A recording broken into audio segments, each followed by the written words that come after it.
Hello, mga kaboys, mga kwento ni Kuya Nemi. Isang dalaga ang lumuwas ng Maynila. Gustong maghanap buhay yung dalaga dahil sa kahirapan. Lumuwas ng Maynila, sa madaling salita, nasa terminal na siya. Yung address na binigay sa kanya nung papasukan niyang trabaho, tiningnan. Tapos tumawag siyang taxi. May lumapit na driver. Ma'am, saan kayo?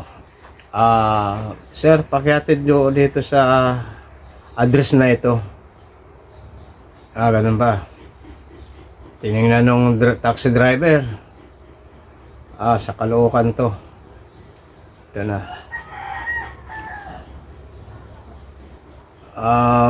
Pakihatid lang doon sa sa Caloocan, bagong baryo. Madaling salita, yung taxi gumo.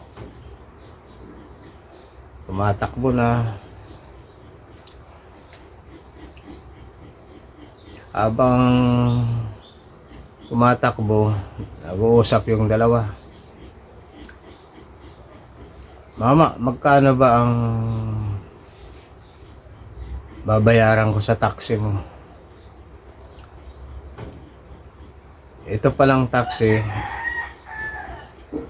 driver, hiniikot-ikot lang yung babae para humaba yung metro. Nung sinabi nung babae na, Ma, baka mag-abono ako hindi ko alam kasi yung pupuntahan ko. Ito lang yung budget ko.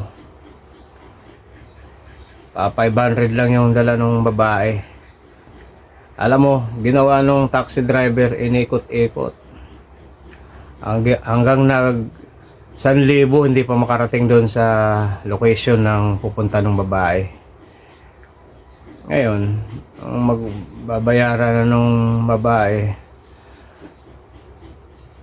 Manong, paano to? 500 lang ang pera ko.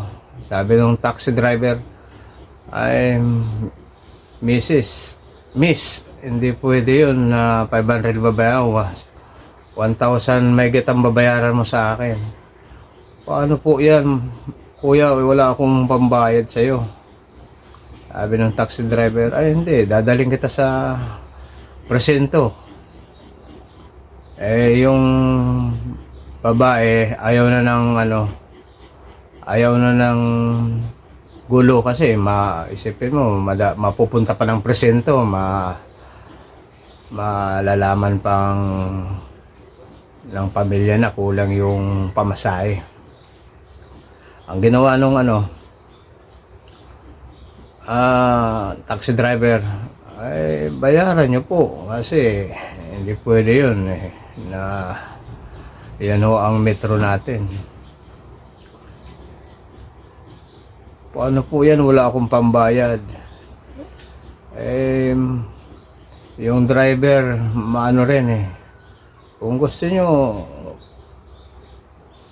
bayaran nyo na lang sa isang kondisyon, sabi ng driver. Sabi nung babae, Mamang driver, anong kondisyon? Wala kang pambayad, lumabas tayo. Sinamantala nung driver, niyaya nung driver, paano po yan? Wala tayong magagawa. Dadaling kita sa presento o sa lalabas tayo. Napilitan yung babae. Sumama doon sa taxi driver. Madaling salita, pagpunta ng taxi driver, nasa motel na sila. Nanginginig yung babae, siyempre, first time. Sabi ng taxi driver, sige, yung pinag-usapan natin.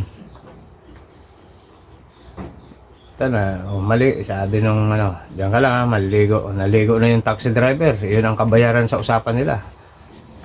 nung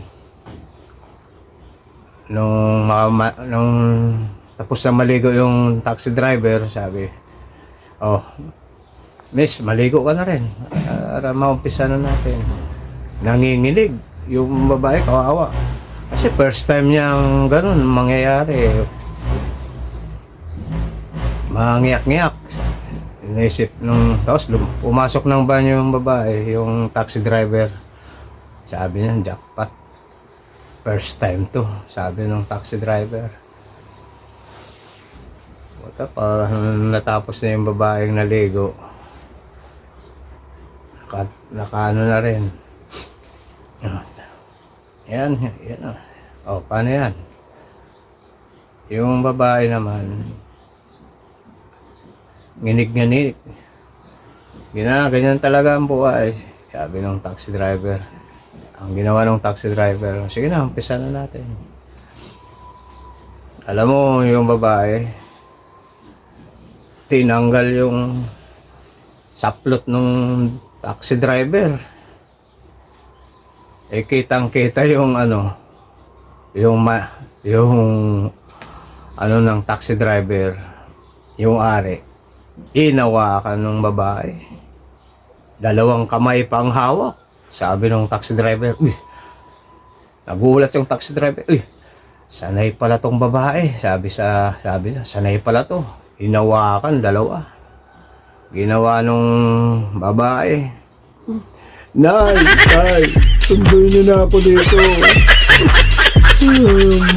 Ayaw ko na dito sa Maynila. Nay. Yun. Nanawagan yung babae. Ginawang microphone yung nung taxi driver. Akala nung taxi driver, sanay. Yung pala ginawang microphone yung kanya. Yun, mga kaboys. Okay?